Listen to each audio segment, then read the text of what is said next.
Hello vinyl community, this is Randy. Back today with another video. Today I'm going to show you some records that I have picked up. I think I really just got them all within the past week or so. Yeah, just mostly got them all this week, I think. And today is the 23rd, August 23rd, 2025. This is not a new record. This is one I've had for a long time. I got this one, I guess, like 1987 or 1988. This is Spaceman 3. Transparent Radiation is the name of this album. When I got this album, I don't think I realized that they had not written all the songs on here. They did not write the song Transparent Radiation. It was written by Red Crayola.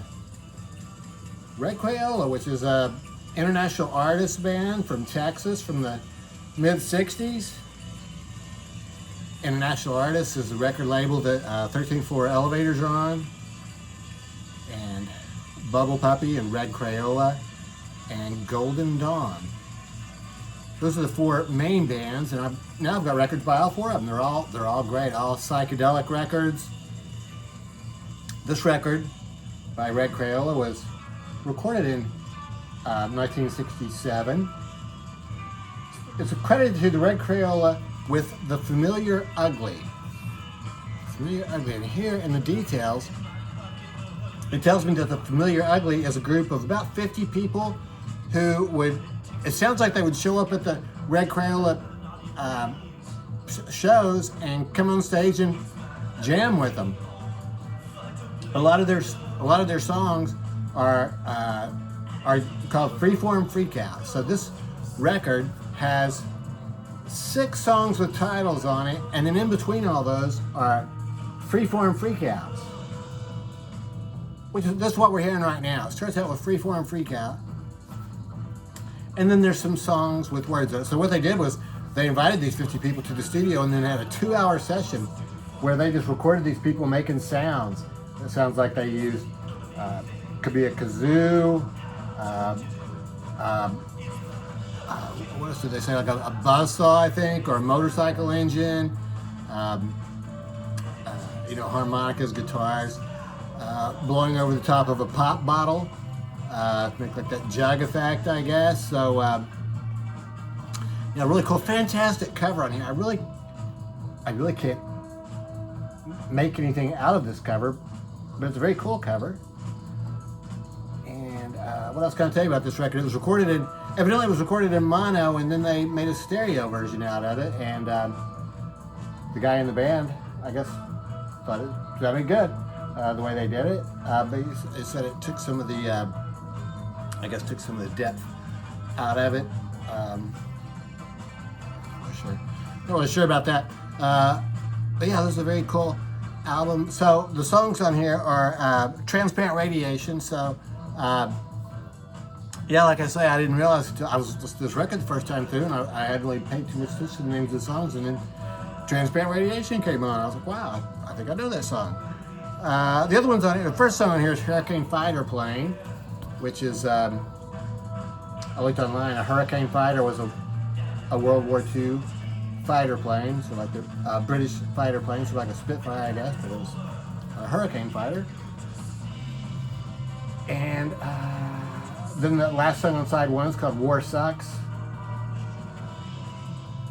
So, really cool album. Very experimental sounding, just a lot of freakouts between the songs, and the songs are kind of strange themselves. But, very cool. I was glad to get that one.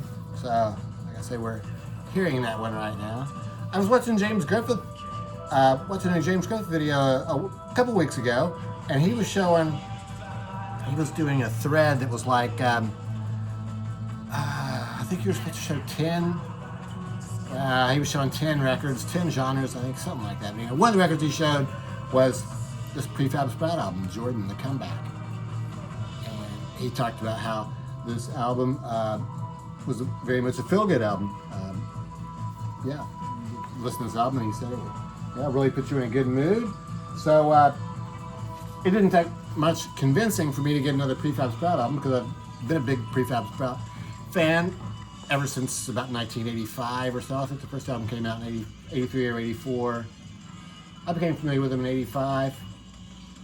They had several albums up through 1990. This is the last one in 1990. Then they took like an 8-year break. So to me, it seems like this first, I guess they formed in, I think it's like 78 or something is when they really first started. Two brothers, Paddy McAloon and his brother. What's his brother's name? Yeah. Let's see it on here. Here's the band members. I think that's Paddy right there, and then drummer, and there's a female member. Her name is, well, gosh. Let's see, their name's listed here. But anyway, James was talking about this record, and I've been a big Prefab Sprout fan for a long time, so I did decide to go ahead and get this one. And this is a record that is spread across 2 records now. It is on, this is a new reissue from I think it's 2024, just came out. I saw James talking about it, and I decided to get it. I went online to look for it, and I saw this. James had just a single album version of it, and it's about an hour long. So I think you probably have to turn that one up a lot. This one sounds great on 2 records, and there really is, I think the sides are probably about 15 or 16 minutes long, so it's not like you really have to flip it too often. I like the fact they put it on 2 different colors of vinyl, red and blue. So it sounds great, and it sounds like Prefab Sprout. So yeah, I was really glad to get this one. James had chosen this record. I decided to get it, so I went online to look for it. I looked in Discogs and stuck this in my shopping cart. Then I went to look at it, and it turned out that, well, I guess in Discogs, I usually always have about like 3 or 4 different carts in there that are filled with, they have records from different, various vendors. And so I maybe just have this kind of on hold. Well, it turns out that the cheapest copy of this one, which is a new sealed one, the cheapest one online, was from a guy that already had records in the shopping cart for him. So it made it very easy for me to go ahead and squeeze the trigger. This was one of the ones that was in there. And then the other one, this is Daevid Allen record. Daevid Allen is the guy from Gong. He's an Australian who moved to Europe in the late 50s, I think. He was a Beat Generation type guy. I think he met William S. Burroughs, and he formed Soft Machine. He was one of the founders of Soft Machine. They had actually departed from that band before they ever recorded their first album. He formed Gong after that. He did some solo albums and did Gong through the early 70s. I guess he left Gong in the mid 70s, and they carried on. I think they became much more jazz oriented. I think a lot like Soft Machine did, more jazz oriented. And he sort of carried on with the Gong mythology stuff. So, well, for instance, this starts out with Flamenco Zero. Zero the Hero is the guy from the Gong trilogy. This is all names of songs and information about it. I think this is all created by Daevid Allen, and he recorded the whole thing in his house. 1977 for this one. It's the second of a trilogy. And so now I really want to get the first one. These are really good, but they're very much, you sort of have to buy into the whole Daevid Allen, mythology, I guess. And so the song's very cool. Some of them have a sense of humor. But on side 2, it gets into I Am and then Dea Goddess. And those are just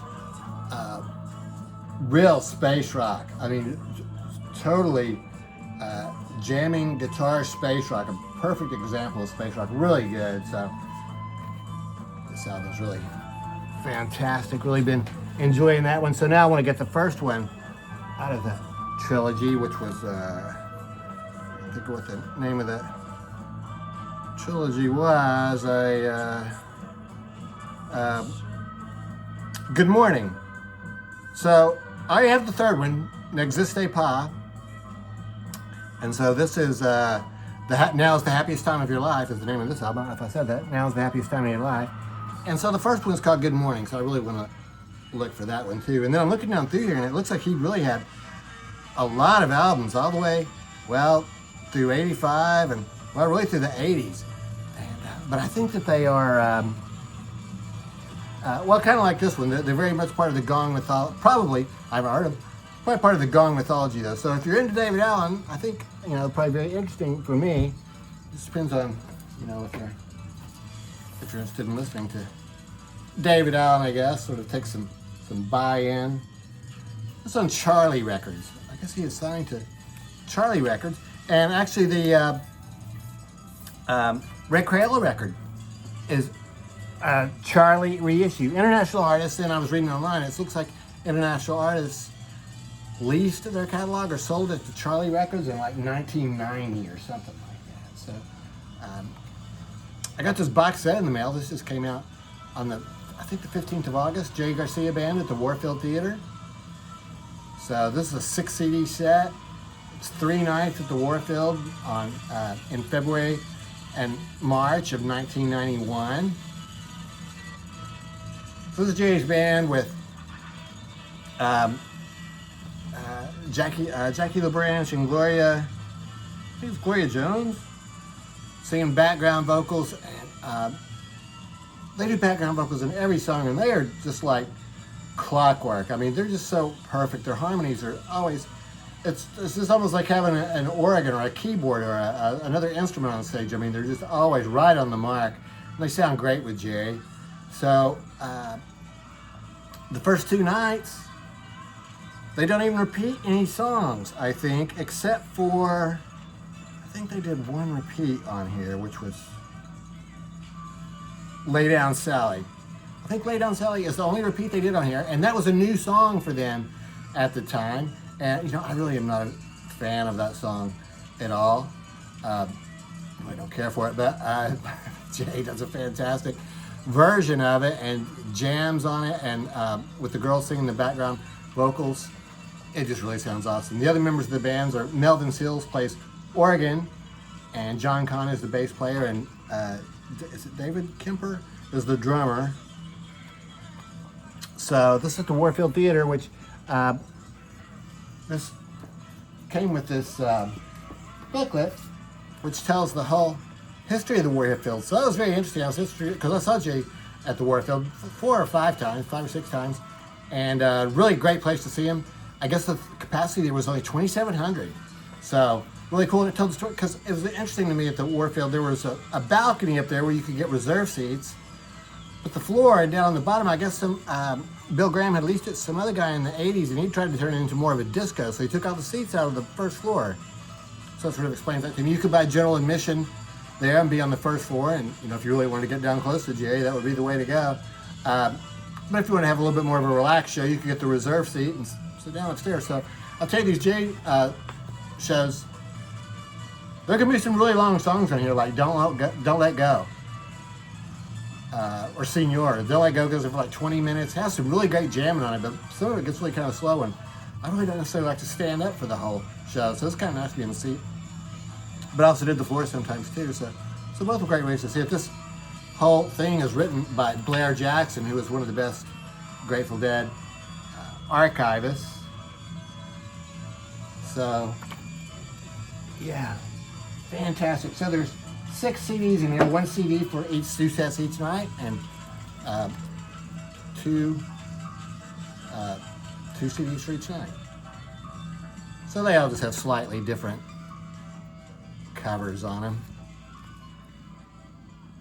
That's Jay's hand there. I'm not sure if everybody is aware that Jay lost his middle finger there when he was, I think he was a kid. I think his brother, Tiff, hacked it off with a hatchet or something. I think they were fooling around with a hatchet, and I think that's what happened.